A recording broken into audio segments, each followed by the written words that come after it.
Assalamualaikum warahmatullahi wabarakatuh.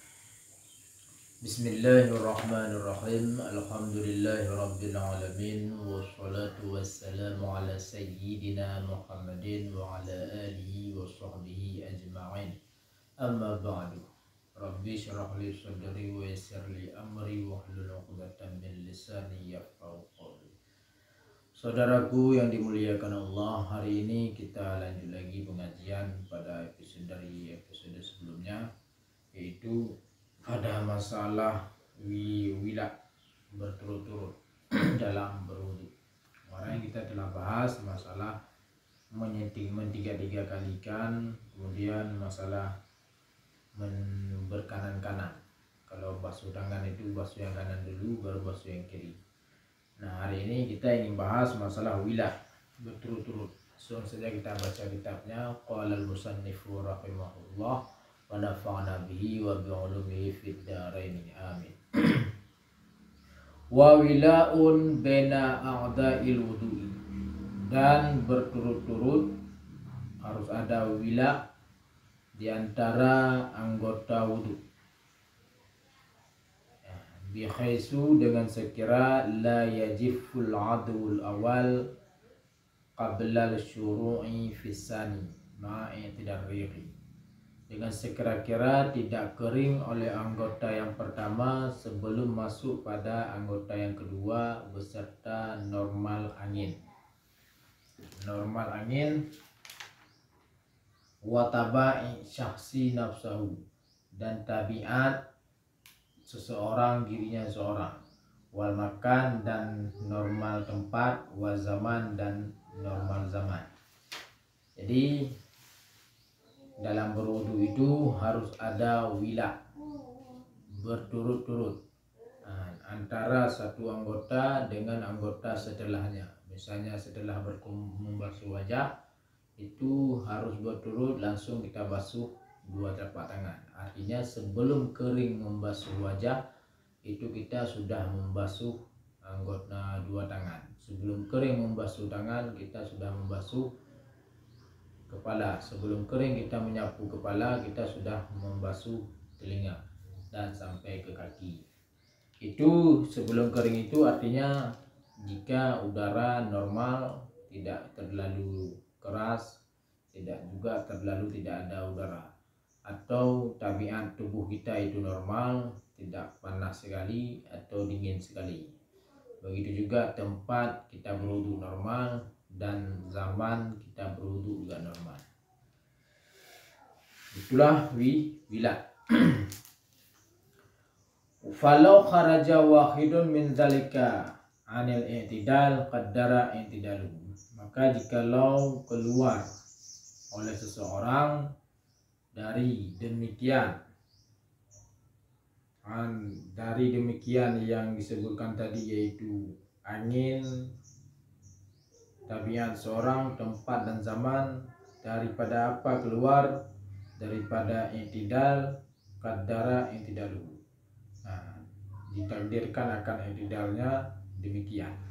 Jadi kalau salah satu dari angin, tabiat, tempat dan zaman itu tidak i'tidal dan yang lainnya i'tidal, maka itu dianggap i'tidal saja. Wa yuqaddaru mamsuh maksulah, dan ditakdirkan akan yang dibasuh akan yang disapu akan yang dibasuh. Artinya yang disapu itu kepala, contohnya disapu itu ditakdirkan dengan yang dibasuh. Dimana itu dengan sapu, dia juga harus sebelum kering yang disapu juga langsung kita basuh. Setelah kita basuh anggota setelahnya. Hadza fi wudu'is salim idza kana al-waqtu wasi'an. Ini pada wudu anggota orang yang sejahtera, sehat, tidak cacat. Idza kana al-waqtu, apabila adalah waktu itu luas, wasi'an. Apabila waktu itu masih lapang. Amma wudu sahibud darurah, adapun wudu orang yang sahibud darurah. Sahibud darurah itu orang yang punya darurat, seperti salseleri, selalu keluar kentut, tidak bisa dia tahankan, atau salseler bol, selalu keluar kencing, tidak bisa dia tahan. Dalam bahasa Aceh menjam-jami. Fatajibu fihil muwalat, maka wajib padanya sahibud darurah oleh muwalat. Kalau orang sahibud darurah itu muwalat itu wajib. Begitu basuh anggota yang pertama, wajib langsung basuh anggota kedua. Kalau orang yang salim seperti yang katakan tadi, itu sunat muwalat. Wa kadza 'ala salim 'inda dzikril waktu. Begitu juga hukumnya atas orang yang salim ketika sempit waktu. Nah, kalau waktunya sudah sempit, untuk orang salim muwalat itu juga wajib. Misalnya tinggal waktu sekitar 15 menit lagi, berwudu sekitar 7 menit, untuk salat sekitar 7 menit. Itu dia saat seperti itu, orang yang salim itu juga wajib muwalat. Sama seperti orang sahibud darurah. Kemudian sunat juga wa ta'ahudil muqin, menjaga muqin. Muqin itu artinya bagian dalam sudut mata. Bagian dalam sudut mata seperti di sini, itu kita jaga. Siapa tahu di situ nanti ada tahi mata.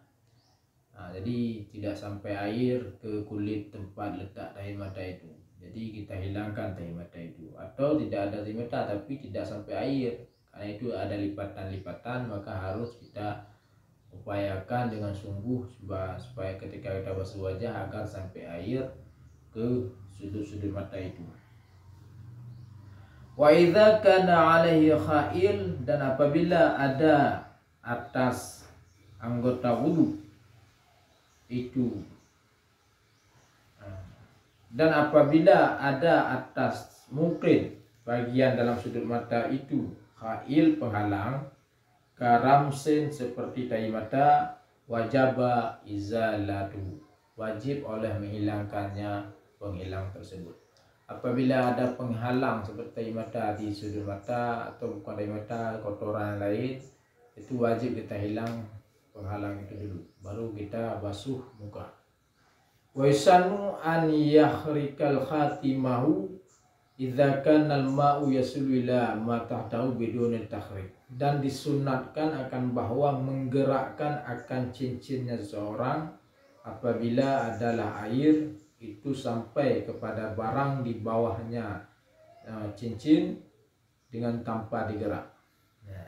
Kalau ada pakai cincin itu, kalau sampai air ke bawah cincin dengan tanpa digerak, itu saat berwudu hukum menggerakkan cincin itu sunat. Tapi kalau tidak sampai air, pasti tidak sampai air karena cincin selalu sempit, maka hukum menggerakkan cincin itu wajib. Wa illa wajabat tahriku. Ini ada dijelaskan. Dan jika tidak sampai air kepada barang di bawah cincin dengan tanpa digerak, maka saya wajib oleh menggerakkannya cincin. Kemudian yang selanjutnya was istiqbalu liqiblati, dan sunat juga menghadap bagi kiblat. Saat berwudu kita sunat menghadap ke kiblat. Jadi kalau kita wudu ada kiblat, maka kita ada pahala sunat. Wa yusannu julusun bimahallin la yasibuhu fihi risyashul ma', dan disunatkan akan duduk bimahallin, di tempat, la yasibuhu fihi risyashul ma', yang tidak menimpa akannya seorang padanya tempat oleh percikan air. Jadi saat berwudu sunat juga kita duduk pada satu tempat yang mana jika kita duduk itu tidak sampai percikan air ke situ, ke tubuh kita. Itu sunat. Biasanya sekarang sudah ada tempat wudhu seperti di Masjid Raya Baitur Rahman, itu tempat wudhunya ada dibuat tempat duduk. Nah, itu sunat kita duduk seperti itu. Wa yusanu an la yaltamin wajahu bil ma', dan disunatkanlah bahwa tidak menamparkan oleh seorang akan wajahnya dengan air. Jadi dalam berwudu sunat juga tidak menamparkan wajah dengan air. Lalu ada orang yang menamparkan juga, bagaimana wudunya itu Ustaz? Wudunya itu tetap sah, tapi dia hukumnya makruh. Tapi kalau tidak dia menamparkan karena ada hukum seperti ini, maka itu dia dapat pahala sunat. Watarkul takallum, dan meninggalkan berbicara. Sunat juga meninggalkan berbicara saat berwudu. Jadi ketika berwudu jangan berbicara. Fi asna'il wudu'ihi bighairi zikrin, pada pertengahan wudunya seorang dengan selain zikir. Kecuali zikir. Kalau zikir bisa. Mana ini maksud zikir di sini? Zikir-zikir yang disunatkan saat berwudu. Ketika berkumur-kumur, ketika istinsyak, ketika membasuh wajah, ketika membasuh dua telangan, ketika menyapu kepala. Nah, itu zikir-zikir seperti itu tidak apa-apa, yang jangan kita berbicara. Li'annahu syaghilun 'anil ibadati, karena ia sedang sibuk daripada ibadat. Wudu itu ibadat. Jadi orang yang sedang sibuk ibadat itu tidak boleh berbicara. Makruh pokoknya bicara pada wudu. Waqad yusannu li'uzrin, dan kadang-kadang disunatkan akan berbicara bagi orang yang uzur. Bal yajibu, bahkan wajib oleh berbicara, linahu injar, bagi seumpama memperingati siman yang ditakutkan atas zaman akan tersakiti, lam yusai bihi, yang tidak mengetahui oleh ia dengannya tersakiti. Ada orang berjalan di depan kita saat kita berwudu dan ada bahaya di depannya seperti lubang atau seperti sumur, dan dia tidak tahu ada sumur di situ. Kalau tidak kita tegur, maka dia akan jatuh dalam sumur tersebut. Itu menyakiti, membuat dia bahaya. Maka saat seperti itu wajib kita bicara. Ini namanya orang uzur, harus berbicara. Maka di saat uzur wajib bicara atau sunnah bicara. Kriterianya sunnah bicara. Kalau tidak dia bicara, terjadi darurat bahaya bagi orang lain, itu tidak terlalu membahayakan 5 maqasidus syariah. Kalau membahayakan 5 maqasidus syariah, maka itu wajib berbicara.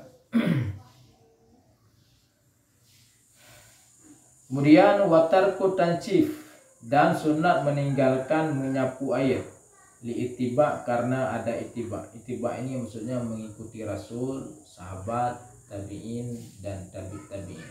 Para mereka ada melakukan meninggalkan tancif, menyapukan air. Jadi ketika setelah wudu kita disunatkan tidak menyapu air, biar saja air wudu itu pada anggota wudu kita. Wa huwa ahzul ma' bi khirqah, dan bermula dianya tancif itu mengambil air dengan kain. Bahasa Aceh lap mengeja. Ya, mengelap dengan kain sehingga air wudu itu hilang, kering. Naam, kendati pun demikian, yundabu fil maiti wali uzrin ka'an habat rihuhu binajsin au alamihi nahu bardin. Naam, kendati pun demikian, disunatkan pada mayit wali uzrin, dan bagi orang yang uzur, ka'an habat, seperti bahwa meniup oleh air, oleh angin, binajisin, dengan najis, atau alamuhu, atau sakitnya seorang, nahu, atau merasa sakitnya seorang oleh seumpama dingin.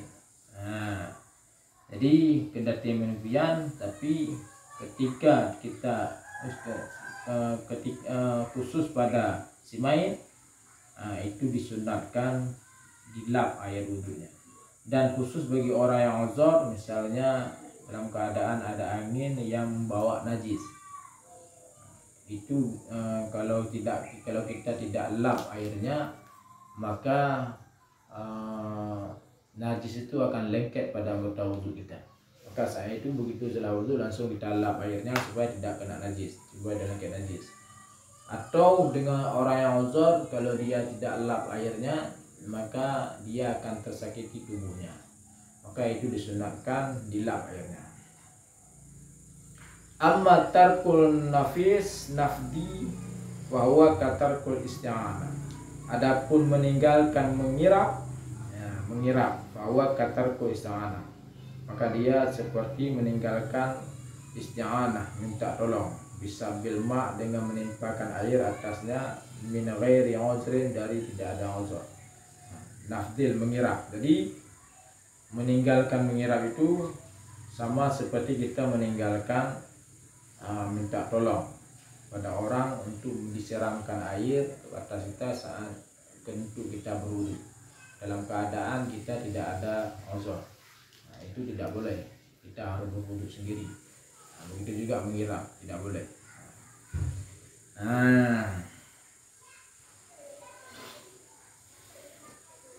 Fa fi'luhuma khilaful aula la makruh.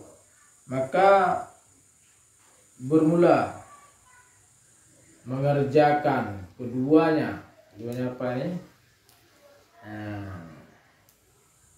Keduanya berbicara, meninggalkan berbicara, dan tancif menyapu air itu khilaf aula, hukumnya khilaf aula, la makruh, tidak ada makruh.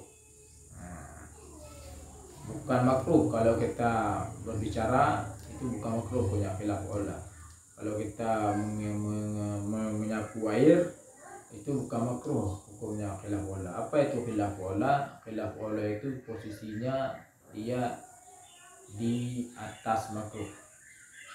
Pertama wajib, kedua sunat, ketiga haram, keempat makruh, kelima khilaf aula, dan ketujuh mubah. Jadi lebih tinggi makruh. Artinya khilaf aula itu dia lebih dekat, di bawah makruh dan dekat dengan di bawah makruh. Pertama haram, dua makruh, lalu baru khilaf aula. Begitu posisi khilaf aula. Kama ittafaqa alaihi Iqlilan Ramli wa Ibnu Hajar. Sebenarnya barang telah sepakat atasnya barang oleh dua mahkota Iqlilan, dua mahkota. Siapa dua mahkota itu? Ar-Ramli wa Ibnu Hajar, Imam Ramli dan Ibnu Hajar. Begitu yang telah disepakati oleh dua mahkota tersebut, itu Imam Ramli dan Ibnu Hajar. Oke, demikianlah pengajian kita hari ini. Siapa saja yang ada pertanyaan, silakan bertanya di kolom komentar di bawah ini. Mungkin cukup di sini. Wabillahi taufiq wal hidayah. Assalamualaikum warahmatullahi wabarakatuh.